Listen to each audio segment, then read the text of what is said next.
இயேசுவின் நாமம் எல்லாவற்றிற்கும் மேலான நாமம். இயேசுவின் நாமம் எல்லாவற்றிற்கும் மேலான நாமம். இயேசுவின் நாமம், இயேசுவின் நாமம். இயேசு கிறிஸ்துவின் மகத்துவமுள்ள நாமத்திலே உங்களுக்கு வாழ்த்துக்கள். பரிசுத்த வேதாகமத்தில் மத்தேயு எழுதின சுவிசேஷம் 15ஆம் அதிகாரம் 32ஆம் வசனத்திலே நாம் இப்படி வாசிக்கிறோம். பின்பு இயேசு தம்முடைய சீஷர்களை அழைத்து, ஜனங்களுக்காக பரிதபிக்கிறேன். இவர்கள் என்னிடத்தில் 3 நாள் தங்கியிருந்து சாப்பிட ஒன்றுமில்லாதிருக்கிறார்கள். இவர்களை பட்டினியாய் அனுப்பிவிட எனக்கு மனதில்லை. வழியில் சோர்ந்து போவார்களே என்றார்.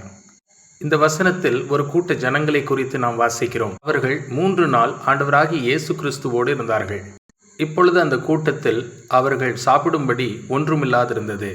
இந்த கூட்டத்தில் இருந்த ஜனங்களுக்கு ஆண்டவராகிய இயேசு கிறிஸ்துவின் மேலும் அவருடைய வசனத்தின் மேலும் அவர் கிரியையின் மேலும் உற்சாகத்தையும் அன்பையும் பார்க்க முடிகிறது.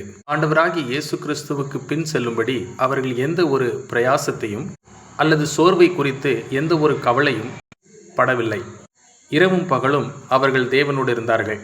இப்படிப்பட்டவர்களை குறித்து அவர்களிடத்தில் தேவன் சொல்கிறார், உன்னுடைய வேலை, உன்னுடைய பிரயாசம், உன் பொருத்தனைகளை, பொறுமையை அறிகிறேன். நீ பொறுமையோடு என்னுடைய நாமத்திற்காக பாடுகளை சுமந்து சோர்ந்து போகாதிருக்கிறாய்.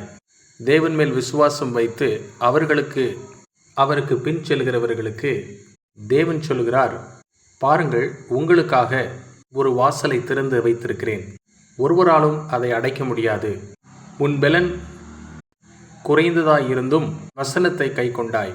என் நாமத்தை நீ மறுதலிக்கவில்லை. என் பொறுமை உள்ள வசனத்தை நீ காத்து கொண்டாய். ஆகவே ஆண்டவராகிய இயேசு கிறிஸ்து ஆறுதலோடு அவர்களிடத்தில் சொல்கிறார், உன் பிரதிபலன் என்னிடத்தில் இருக்கிறது. ஒருவராலும் உன்னிடத்திலிருந்து அதை பறித்து கொள்ள முடியாது.